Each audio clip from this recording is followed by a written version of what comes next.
সুন্দরবনের কুমিরের পিঠে স্যাটেলাইট ট্রান্সমিটার বসে গবেষণা শুরু হলেও মাঝপথে তা থমকে গেছে। 1046 কিলোমিটার সুন্দরবনের বিভিন্ন খালে বিচরণের পর স্যাটেলাইট ট্রান্সমিটার বসানো 5টি কুমিরের খোঁজ পাওয়া যাচ্ছে না। কোথায় গেল স্যাটেলাইট ট্রান্সমিটার বসানো 5 কুমির? কোন খাতে ব্যয় হলো গবেষণায় খরচ দেখানো প্রায় 27 লাখ টাকা? সেই কথা জানাচ্ছেন সহকর্মী কনক রহমান।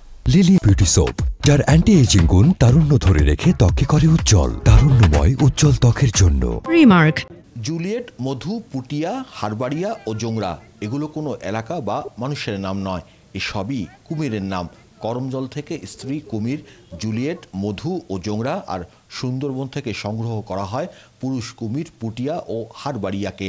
এদের বয়স 10 থেকে 20 বছর। এরপর পৃথক সময়ে 5টি কুমিরের পিঠে অত্যাধুনিক স্যাটেলাইট ট্রান্সমিটার বসিয়ে সুন্দরবনের বিভিন্ন খালে ছেড়ে দেওয়া হয়। উদ্দেশ্য নোনা পানিতে কুমিরের জীবনচারণ, অধিক্ষেত্র, বিতরণ ও ব্যবস্থাপনা। IUS নেতৃত্বে ও German federal ministry for economic cooperation and ডেভেলপমেন্টের সহযোগিতায় গত বছর 13ই মার্চ গবেষণার যাত্রা শুরু হয়েছিল। বাঘ বা অন্যান্য টেরিটোরিয়াল প্রাণীর মতো কুমিরও একটা টেরিটোরিয়াল প্রাণী। এরা অল্প কিছু এরিয়াতেই তাদের বিচরণ সীমাবদ্ধ থাকে।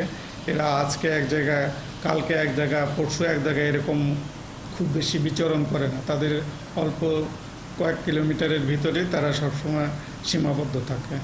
তথ্য বলছে জুলিয়েটের স্যাটেলাইট ট্রান্সমিটার 72, মধুর 128, পুটিয়ার 83, হারবাড়িয়ার 53 ও জোংরার ট্রান্সমিটার সচল ছিল 64 দিন।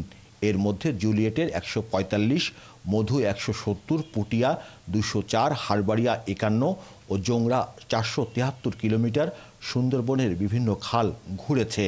জোংরা বাঘেরহাট, বরিশাল, পিরোজপুর ঘুরে আবার সুন্দরবনে ফিরে আসলেও অপর 4 কুমির বনের ভেতরের খালেই ঘুরেছিল।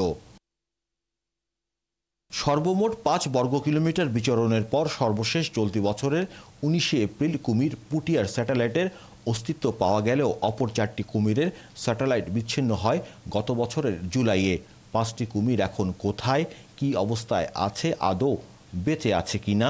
স্যাটেলাইট বিচ্ছিন্ন হওয়ার পর এমন প্রশ্ন ঘুরপাক খেলেও তদারকের দায়িত্বে থাকা বন বিভাগের এই কর্তার ব্যাখ্যা, বেঁচে আছে 5 কুমির। নিখোঁজ না, এটা সিগন্যাল দিচ্ছে না। সিগন্যাল এটা সাধারণত এর একটা ব্যাটারি থাকে, ব্যাটারির মেয়াদ থাকে। ব্যাটারি শেষ হয়ে গেলে পরে আর সিগন্যাল পাওয়া যায় না। আর লবণ পানিতে আগে কখনোই এরকম গবেষণা হয় নাই। গড়ে 400 দিন সচল থাকা স্যাটেলাইট ট্রান্সমিটারগুলো এখন কাজ না করায় গবেষণার লক্ষ্য ও উদ্দেশ্য কি পূরণ হয়েছে? কি বলছেন গবেষণা দলের প্রধান? কুমিরগুলো দিনে কি পরিমাণ ট্রাভেল করে আর কি, হোম রেঞ্জ কতটুকু, আমরা এটা বের করতে পারছি আর কি। সল্ট ওয়াটার ক্রোকোডাইল যেগুলো ছাড়া হবে মানে ভবিষ্যতে, সেইগুলা কতটুকু পরিমাণ ছাড়া যাবে, এই কুমিরগুলা আউটসাইড অফ দ্য সুন্দরবন চলে যায় কিনা, সেগুলো তো আমাদের ফুলফিল হয়েছে আর কি। তথ্য বিশ্লেষণে দেখা গেছে রয়্যাল বেঙ্গল টাইগারের মতো কুমিরও সুন্দরবনের নির্দিষ্ট স্থানে বিচরণ ও খাদ্য সংগ্রহ করে থাকে। কনক রহমান, 71, খুলনা। দর্শক, এই বিষয়ে বিস্তারিত জানাতে খুলনা থেকে যুক্ত হচ্ছেন সহকর্মী কনক রহমান। কনক, কুমিরগুলোর সন্ধানে কি উদ্যোগ নিয়েছে সংশ্লিষ্ট কর্তৃপক্ষ, আর যে উদ্দেশ্যে কুমিরগুলো ব্যবহার করা হয়েছিল তার কতটুকু পূরণ হয়েছে, এ বিষয়ে কি বলছেন তারা?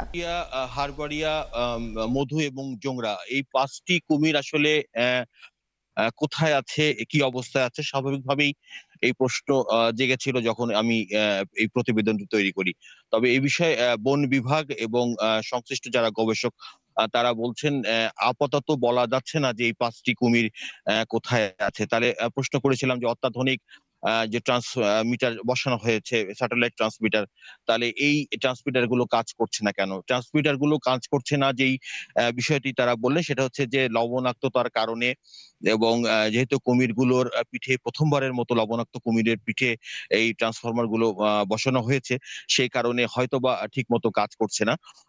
তবে এই মুহূর্তে বলা যাচ্ছে না কুমিরগুলো কোথায় আছে, তবে কুমিরগুলো বেঁচে আছে এটি তারা আমাদেরকে নিশ্চিত করেছেন। কারণ তারা বলছেন যে কুমিরগুলো এগুলো যদি মারা যেত তাহলে আসলে বন বিভাগ এই বিষয়টি জানতো বা এই বিষয়ে তারা খোঁজ খবর রাখছেন। দুই একটা পশু পাখি মারা গেলে বন বিভাগের কর্তৃপক্ষ তারা বিভিন্ন মাধ্যম দিয়ে বা তাদের সদস্যদের দিয়ে মাধ্যমে জানতে পারে যে বন্য প্রাণী মারা গেছে। সুতরাং এখনো পর্যন্ত এই 5টি কুমির মারা গেছে এমন ধরনের কোনো তথ্য উপাত্ত তাদের কাছে নেই। সুতরাং তারা ভাবছেন বা তারা ধরে নিয়েছেন যে 5টি কুমির বেঁচে আছে, যেহেতু তবে স্যাটেলাইট ট্রান্সফরমার বা ট্রান্সমিটার সেটা কাজ করছে না এবং কাজ না করার ফলে তাদের গতিবিধি আসলে তারা এখন কি করছে, কি অবস্থাতে আছে, যে লক্ষ্য এবং উদ্দেশ্য নিয়ে তারা এই স্যাটেলাইট ট্রান্সফরমার গুলো বসিয়েছিলেন, সেগুলো আসলে এখন সেই উদ্দেশ্য এখনো তার হাসিল হচ্ছে না। স্বাভাবিকভাবে আমি প্রশ্ন রেখেছিলাম বন বিভাগের কাছে এবং গবেষক দলের কাছে যে তাহলে আপনাদের যে লক্ষ্য এবং উদ্দেশ্য সেটা পূরণ হলো কিনা। তারা বলছেন যে 90 দিন তারা আশা করেছিলেন যে 90 দিন এই অত্যাধুনিক মেশিন কাজ করবে। 90 দিনের বেশি তাদের কাজ হয়েছে। একেকটি কুমির একটা সময় নিয়েছে। সুতরাং তাদের লক্ষ্য এবং উদ্দেশ্য পূরণ হয়েছে। তবে আরো কিছুদিন থাকলে হয়তোবা আরো ভালো কিছু ফলাফল তারা পেতেন। রহমান, অসংখ্য ধন্যবাদ। আমরা এই ব্যাপারে বিস্তারিত আরো জানবো পরবর্তী সংবাদ সংযোগে। যুক্ত থাকুন আপনি আমাদের সঙ্গে। দর্শক, খুলনা থেকে যুক্ত ছিলেন করক রহমান, তিনি জানাচ্ছিলেন বিস্তারিত।